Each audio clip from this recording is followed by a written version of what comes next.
je le fais remarquer, cette troisième guerre mondiale, si elle avait lieu, serait beaucoup plus mondiale et beaucoup plus, comment dirais-je, violente encore que les deux précédentes. La deuxième a été beaucoup plus mondiale et sanguinaire que la première.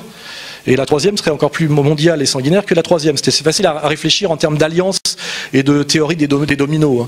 La première guerre mondiale est une guerre pratiquement européenne en réalité qui fait 20 millions de morts. La deuxième inclut, élargit un peu plus avec le Japon, l'histoire du Pacifique. On monte à 50 millions de morts, avec quand même deux petites bombes atomiques de faible puissance par rapport à ce qu'on peut faire aujourd'hui. La troisième, si on réfléchit bien, embraserait tout le monde arabe, engagerait les États-Unis et ses alliés, donc la France et l'Angleterre, au minimum.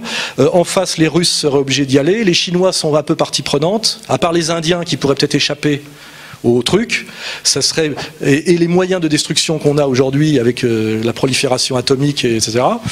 On peut imaginer, si jamais ça allait au bout, et ça peut se déclencher assez vite, il suffirait que si les Iraniens bloquent le détroit d'Ormuz et que les Américains décident de le débloquer, on n'est pas loin parce que les guerres mondiales commencent toujours par un petit événement qui s'aggrave. Au début, on assassine un archiduc à Sarajevo, et puis voilà, on pourrait imaginer une guerre incroyablement plus mondiale et plus destructrice que les deux premières, pour des raisons assez sans proportion avec le risque. Et d'ailleurs, je fais remarquer que les deux premières guerres mondiales, on peut faire pratiquement la même remarque, elles étaient parfaitement évitables, et on voit pas pourquoi. Il y a vraiment eu des gens, des groupes qui ont eu une volonté qu'elles se fassent, alors que c'est rarement la volonté des peuples. Bon, la guerre de 14, il y avait l'histoire de l'Alsace-Moselle qui fait qu'il y avait ce désir de revanche, mais la guerre de 39, les Français ne voulaient absolument pas la faire, c'est une certitude. Ils voulaient tellement pas la faire qu'ils l'ont pas faite d'ailleurs, ils l'ont perdue très vite.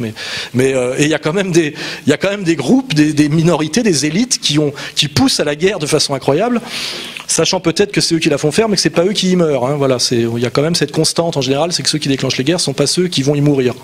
Sinon, il y en aurait moins, à mon avis. Mais bon, c'est un peu le problème.